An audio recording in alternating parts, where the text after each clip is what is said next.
Salam, hər vaxtınız xeyir olsun, əziz xanımlarımız. 104.1 FM dalğasında Zərif Saat proqramı artıq efirdədir. Hər birinizi proqramımızda səmimi qəlbdən salamlayırıq və bugün də sizin evlərinizin qonağıyıq. Tək bizi bilirəm ki, evdə dinləyən dinləyicilərimiz yox, avtomobildə bizi dinləyən dinləyicilərimiz də vardı. Harda olmanızdan asılı olmayaraq elə hər zaman radionuzu 104.1 FM-ə köklüyün və bizi dinləməkdə olun. Bugün də Zərif Saat proqramı çox maraqlı olacaqdır. Studiyamızın qonağı olacaq. Onun uğur hekayəsini öz dilindən eşidəcəyik və onu da vurğulamaq istəyirəm ki, proqramın aparıcısı mən olacağam, Lalə.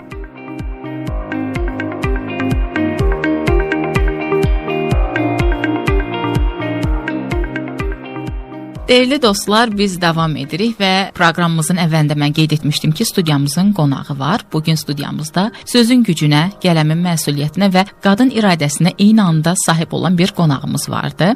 O həm şairə, həm də jurnalist kimi illərdir mediada öz dəsti xətti ilə seçilir. Bugün onun yaradıcılıq yolundan, jurnalistikanın görünməyən tərəflərindən və qadın olaraq bu sahədə yaşadığı təcrübələrdən danışacağıq. İstəyirəm ki, elə vaxt itirmədən qonağımızı təqdim edim mən sizin üçün, dəyərli dostlar. Azərbaycan Yazıçılar və Jurnalistlər Birliyinin üzvü, Zərif Qadınlar Ədəbi Birliyinin təsisçisi və rəhbəri, şair, publisist Təranə Arif qızı. Xoş gördük, necəsiz? Salam Lalə xanım, təşəkkür edirəm. Yaxşı olasınız, şükür, yaxşılıqdır. Və Təranə xanım, mən sizinlə çiyin-çiyinə efirdə olmuşam. Biz efir aparmışıq. Ancaq bugün siz mənim qonağımsınız və sizi dinləyicilərimiz daha yaxından tanıyacaqlar. Belə bir sual ünvanlamaq istəyirəm ilk olaraq. Sizi həm jurnalist, həm də şairə kimi tanıyırıq. Ancaq siz özünüzü necə hiss edirsiniz? Hansı tərəfiniz daha çox sizsiz? Təşəkkür edirəm Lalə xanım suala görə. Bir onu qeyd etmək istəyirəm ki, bu mikrofon arxasında qonaq kimi oturmaq, müsahib kimi əyləşmək tamam başqa bir hissdir. Bugün mən sizin sualları cavablandıracağam. Fərqli olaraq, yəni başqa verilişlərdən fərqli olaraq. Demək, şairlik və jurnalistlik hər ikisi insanın yaradıcı tərəfidir. Şairlik anadan doğmadır, anadan doğulma bir istedaddır, tanrı vergisidir və onun üzərində işləyərək, oxuyaraq, daha da puxtələşdirərək daha istedadlı şair ola bilərsən. Yəni biri var savadlı şair, biri var savadsız şair. Amma jurnalistlik peşədir. Onun təhsilini alıb o peşəyə sahib olursan. Amma maraqlı burasındadır ki, mən jurnalistliyin necə deyək, təhsilini almamışam. Amma ki, tale elə gətirib ki, uzun müddətdir mən Naxçıvan radiosunda redaktor aparıcı kimi işləyirəm. Həm də mətbuatda jurnalist kimi uzun müddətdir dərc olunur. Bu da mənim üçün bir plus deməkdir, müsbət bir hal deməkdir. Yəni əksər şair tanıyıram ki, onlar həm də publisistlər, həm də jurnalistika ilə məşğuldular. Bu da onların hər iki yöndən inkişaf etməsinə gətirib çıxarır. Və təbii ki, hər birimizin yorulduğumuz anlar, tükəndiyimiz anlar oldu və yorulduğunuz anlarda sizi ayaqda saxlayan nə olurdu? İnam, sevgi yoxsa məsuliyyət? Birinci, sevgi olmasa, gördüyün işə sevgi olmasa, o işi görə bilməzsən. Yəni əslində saydığınız bu cəhətlər insanda hamısı insana lazımdır, inam da lazımdır. Əgər insan özünə inanırsa, bu işin öhdəsindən gələcəyinə inanırsa və sevgi ilə yanaşırsa və məsuliyyətlə yanaşırsa, ortalığa gözəl bir işin çıxacağına əmin ola bilərsiniz. Əvvəllər açıq deyim, özümə çox inamsız olmuşam. Amma ətrafım mənə deyəndə ki, sən bu işləri görürsən, amma özünə inanmırsan. Və son illərdə bunu özümə təlqin etməyə çalışıram ki, Təranə, sən güclüsən. Sən istədiyin işi bacararsan və onu çox yaxşı ortalığa çıxara bilərsən və son illərdə gördüyüm işlərlə bunu sübut etməyə çalışmışam.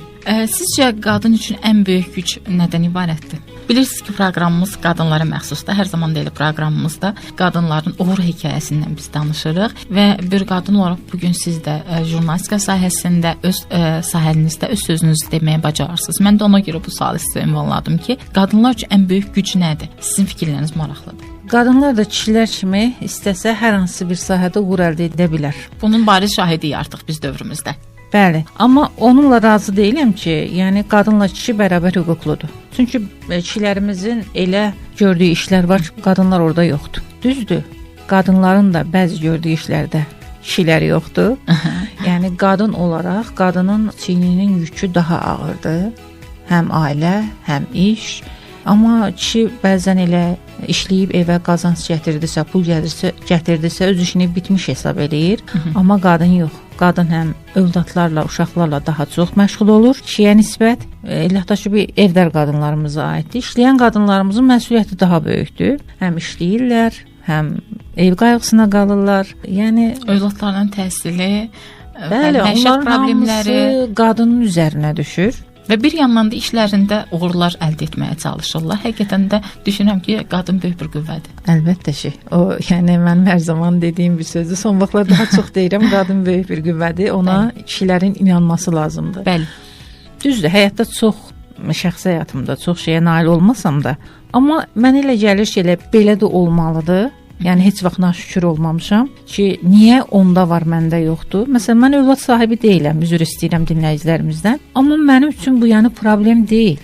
Yəni övlad sahibi olmamaq həyatda öz yerini tutmamaq deyil. Bəzən hansısa bir tədbirdə əsas qadınınki analıqdır belə bir cümlə eşidəndə hardasa deyim qəlbimə mi dəyir? Yoxsa razı qalmıram. Əslində qadının görəcəyi o qədər işlər var ki, tək analıqla onu, yəni yetinmək olmur. Yetinmək olmur əlbəttə ki. Bəzən mən deyirəm ki, mənim yazdığım kitablarım elə mənim övladlarımdır. Onlar mənim ürəyimin, içimin sevgisindən doğulan misralardır, yazılardır ki, kitab halına bu gün gəlib çıxıb. Deyərdim ki, həyat mübarizə meydanında hər kəs mübarizəsini aparmağı bacarır və xüsusilə də qadınlarımız elə bu barədə danışdıq. Şeir yazmaq jurnalist baxışınıza bəs necə təsir göstərir Təminə xanım?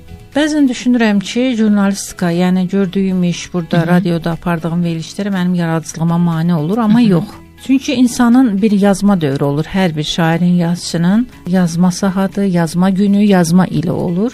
Mən belə özümü kənardan müşahidə edəndə belə başa düşmüşəm ki, mənim yaradıcılığım 5-6 ildən bir daha da vüsət alır, daha da parlayır. Əslində düşünürəm ki, elə belə də olmalıdır, doğru yoldur. Bəli, mən birinci kitablarım 10-11-ci ildə nəşr olunub. Elə də yəni çox səhvəli kitab deyildi, amma ilk yəni kitabım sayılırdı onlar.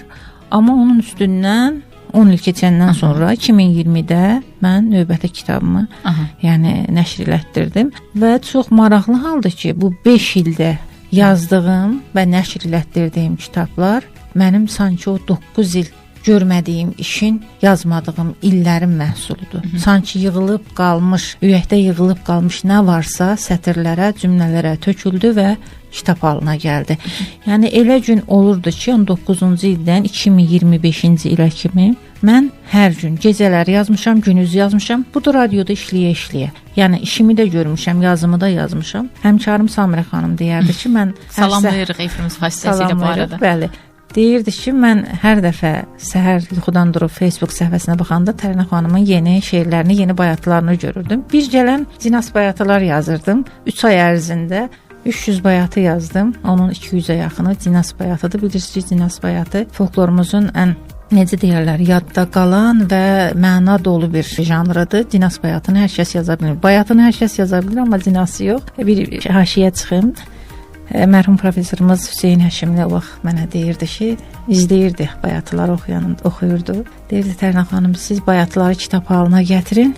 Çünki bayatılar tez mənimsənilir başqaları tərəfindən, amma sizin bayatılar cinas bayatılardır. Onlar mütləq kitab şəklində olmalıdır ki, gələcək nəslə çatsın. Çünki sarı aşıqda görmüşük biz cinas bayatıları, bəzi şairlərimizdə tək-tək var, amma sizinki fərqlidir və çoxdur. Mən çox təəssüfsiz ilə qeyd etmək istəyirəm ki, o kitaba ön sözdə yazdı Hüseyn Həşimli, Sözün Bayat Rəngi kitabını, amma kitab nəşriyyatdan gəlincə artıq Hüseyn Həşimli həyatda yox idi. Allah qəni-qəni rəhmət eləsin, ruhu şad olsun. Dəyərli ziyalılarımızdan biridir. Hər zaman gənclərə və yaxud da ki, yaradıcı insanlara dəstəyini əsirgəməyən bir insan idi. Ruhu şad olsun. Bu gün də elə bilirəm ki, elə bizim aramızdadır. Tərinə xanım, belə bir sual ünvanlamaq istəyirəm.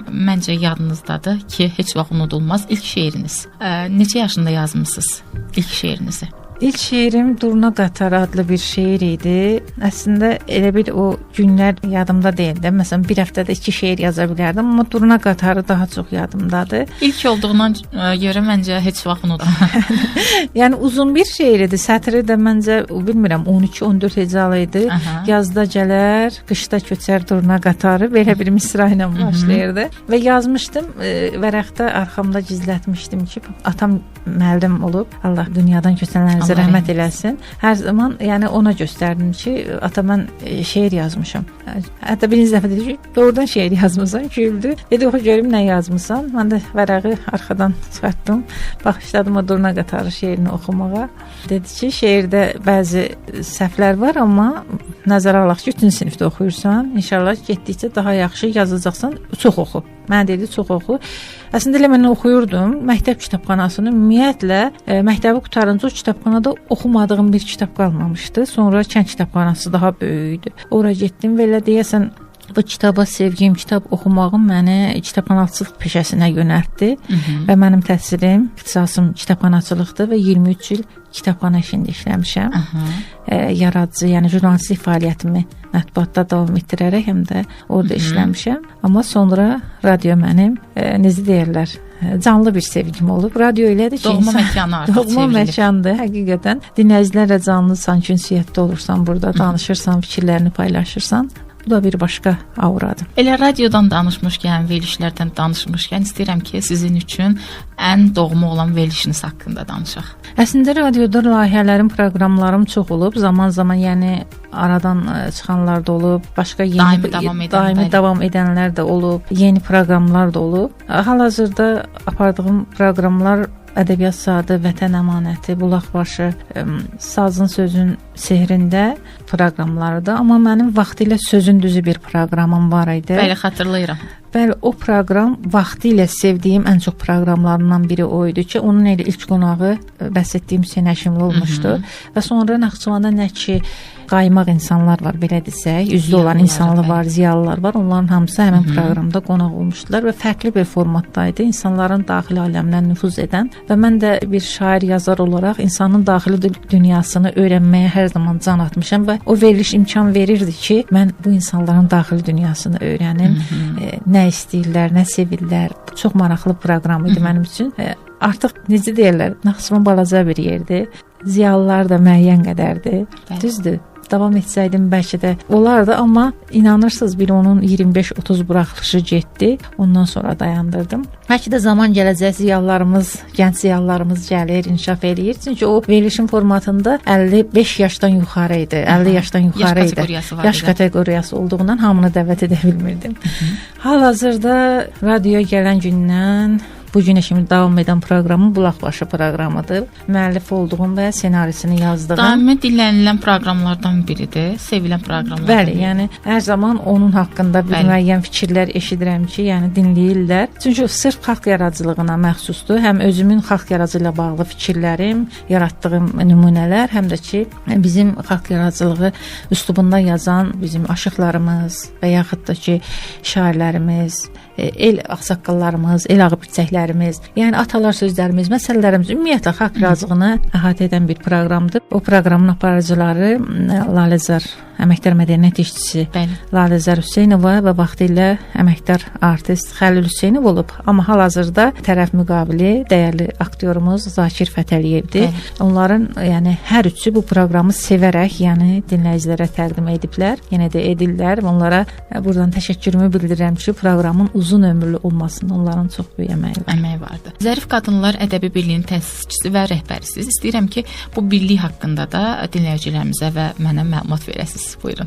Demək, Lalə xanım, Zərif Qadınlar Ədəbi Məclisi də olub, Ədəbi Birliyi hal-hazırda onu rəsmiləşdirməyə çalışıram. Yəqin ki, bu da mümkün olacaq. İnşallah. Demək, 2023-cü ildə, yəni biz şəxsən öz təşəbbüsümlə yaratmışıq. Naxçıvanda və yaxud da Bakıda yaşayıb yaradan Naxçıvanlı şair yazarların bir birliyidir. Amma son vaxtlar bizim kənardan da, yəni tək Naxçıvanlı olmayan başqa bölgələrimizdə olan şair yazarlarımız da bizim qrupun üzvüdürlər. WhatsApp qrupumuz var həm orada, həm də ki birliyimizin Naxçıvanda fəaliyyəti genişdir. 2023-cü ildən Ulu Öndər Heydər Əliyevin 100 illiyi olan vaxtlardan ilk, yəni bizim tədbirimiz o münasibətli olduğuna görə Babaş Rəy Mədəniyyət İdarəsində Heydər Əliyevin, Ulu Öndərimizin 100 illiyi münasibətilə Zərif Qadınlar çox böyük, möhtəşəm bir tədbir keçirdi. Bilirsiniz, qadın elə bir məxluqdur ki, hamısı bu yaradıcılığı hər kəsə bildirmək istəmir. Yəni bu qadınlarımız hələ yenə də var.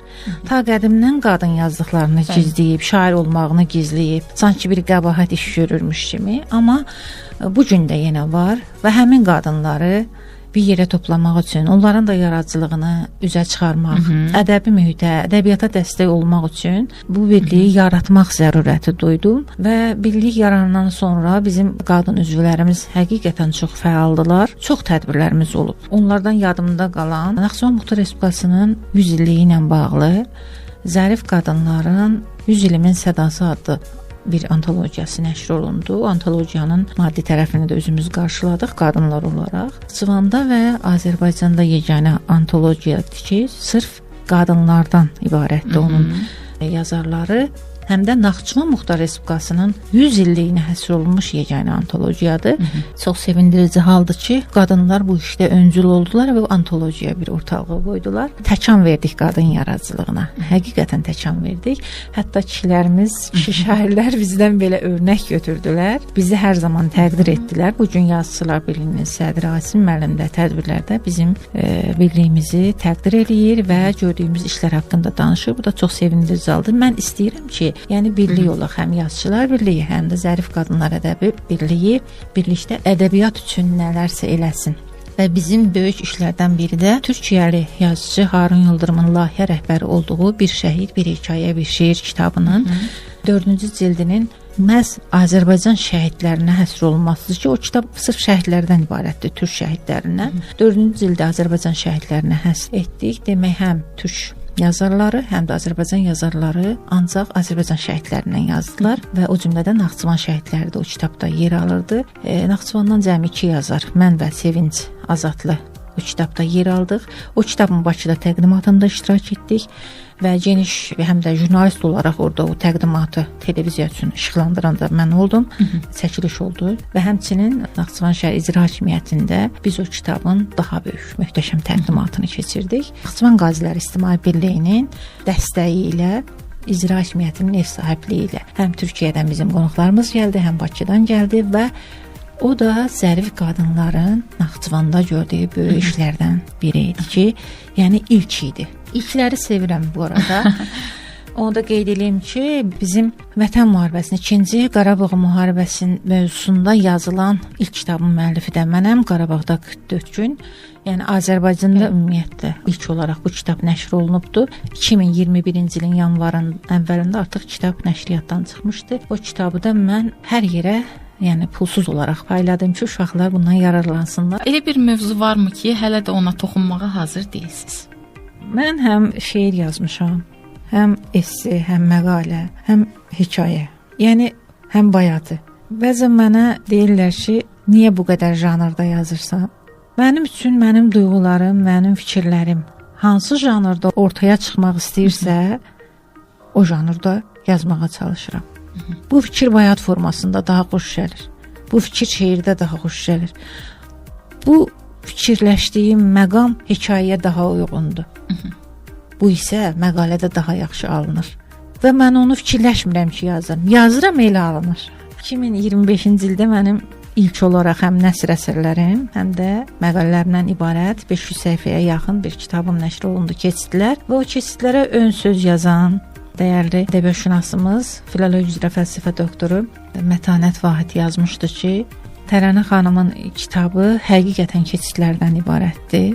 Yəni bu kitabda həm janrdan janra keçid, həm də bir hekayənin içində hadisədən hadisəyə keçid, o qədər maraqlı keçidləri var ki, Tərənə xanımın. Bu kitabın adı elə üstündədir. Bilirsiniz, insan kənardan özünü görəndə, kənardan insan haqqında danışanda özünü daha yaxşı tanıyır. Mən yazıb vermişəm, sadəcə fikirləşmirəm də. Bu belə yazmışam, durum özümü tərifləyim, belə yazmışam. Kənar deməlidir, kənar qələm deməlidir sənin yazdıqların haqqında ki, təhlil olunmalıdır. Tərənə xanımın fikirləri bildirməlidir. Elə bir zaman, dövrdə yaşayırıq ki, həm yazan çoxdur, həm yazdıqları haqqında yazdıran çoxdur.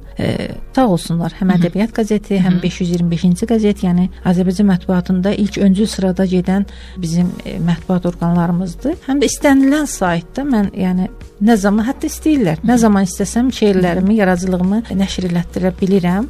Hətta istəyirlər ki, Tərnə xanım, niyə göndərmisiniz hətta? Bu mənə çox xoş gəlir. Və Tərnə xanım, düşünürəm ki, 2025-ci ilin xüsusilə də ikinci yarısı sizin üçün uğurlu və düşərli oldu. Düşünürəm ki, fərqli duyğular yaşadınız və 2026-cı ildə də bu uğurların davamlı olmağını arzu edirəm sizə. Elə istəyirəm ki, bu uğurlarınızdan danışaq. Əslində elə bayaqdan danışdığımız mənim uğurlarım idi, amma uğurların davamıdır o. Bəli. 2025-ci ilin az öncə də qeyd etdiyim kimi ikinci yarısına xüsusilə də təsadüf edir həmin uğurlar. Əslində 2025-ci ilin əvvəlində mən Qızıl Qələm media mükafatına layiq görülmüşdüm və 2025-ci ilin sonunda Azərbaycan Respublikasının prezidenti İlham Əliyevin təsis etdiyi Azərbaycan mətbuatının 150 illik yubiley medalı ilə təltif olunmağım həqiqətən mənim üçün çox sevindirici bir hal oldu, çox fərəhli bir hal oldu. İnsan bilirsiniz, o qələminin yaradıcılığının qiymətini görəndə, bəhrəsini görəndə daha çox sevincli olur. Bir də haqqın olanı görəndə daha çox sevinir insan. Bəli. Və haqqım varsa, bunu mənə veriblərsə, mənim sevincim daha 2 qatdır. Bunun üçün əməyimə qiymət verənlərə bir daha təşəkkür edirəm. Nə yaxşı ki, bu əməyi görənlər var, sevənlər var. Və sonuncu kitabınız haqqında da istəyirəm elə məlumatı verək. Sonuncu kitabım mən ümumiyyətlə şəhidlər haqqında, vətənpərvərlik ruhunda daha çox yazmağı daha çox sevirəm. Elə bayaqda qeyd etdim ki, bu 5 il ərzində Qarabağda 44 gün, demək Şəmkirli şəhidimiz var, Habil Əbdürrəhimli. Onun ruhuna, xatirəsinə həsr etdiyim Qələbəyə tələsən şəhid. Payızın zəfər rəngi kitabım. Yəni kitabda olan əksər şeirlər, əksər yaradıcılıq məhsulları sırf şəhidlərə, vətən mövzusundadır.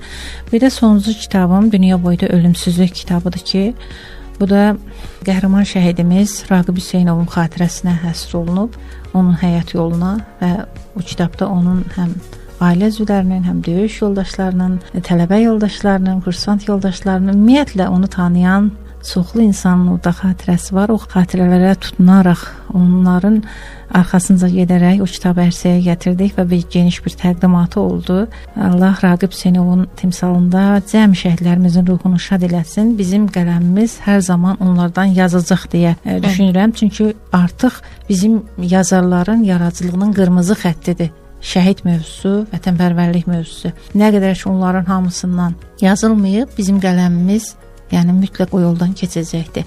Tək mən yazmıram, mənim həmkarlarım da, yenə də dediyim, qadın həmkarlarım da şəhidlərimiz haqqında kitablar yazırlar. Əzizə Həsənovanın, Sevinc Azadlının, Rəqsanə Tapdıqlının, Sona Teymurbəylinin, Bülbanu Musayevanın, yəni hər kəsin yaradıcılığında şəhidlərə, vətənpərvərliyə aid mütləq kitablar var. Allahdan bütün şəhidlərimizə rəhmət edirik, ruhları şad olsun. Amin. Və bir şeir misrası ilə dinləyicilərimizə mesaj versəydiniz, bu hansı misra olardı? Xüsusilə də qadın proqramında bilirsiniz ki, Zərif Saatın qonağısınız bugün, ona görə mümkün deyil ki, şeir səsləndirmədən sizi yola salaq. Lalə xanım, əgər bu veriliş qadın verilişidirsə, zərif güclərdən bəhs edirsə, bəli, və 2 qadın üz-üzə oturub söhbət ediriksə və qadınlara dəstək oluruqsa, mən elə qadın şeirini səsləndirmək istəyirəm. Adın dünya yaradıb, dünyaya min ad qadın. Dünyanın əkizisən, həm kədər, həm şad qadın. Musiqinin rəngi ilə rəssam, bəstəkar qadın. Həyat dolaylarında əsl fədakar qadın. Gözlərinin giləsi dəniz yoğurur qadın. Hər kişinin arxası ömrünə uğur qadın. Ömrü yarıda qalan, bir ömrə bədəl qadın. Bəzən tarixlər yazan, tarixi təməl qadın. Çiçək kimi ətirli, incəli, zərif qadın. Bəzən güc, mübarizə, bəzən çox zəif qadın. Yaranışın simvolu, bircə damla ab qadın. Açılmayan sirri ilə vərəqsiz kitab qadın. Nənə, xala, bibisən, sən mənim anam qadın. Dərdimin dərd yoldaşı, dərdimə yanan qadın. Qardaşıma arxasan, sevənin tacı qadın. Hər kəs olsun bir yana, bacıya bacı qadın. Vətənə şəhid gedən, vətənsiz, şəhid qadın, ağrılardan yoğrulan, taliyə şahid qadın. Adının zirvə yolu şəhid anası qadın, qəhrəman şəhidlərin yalqız sonası qadın.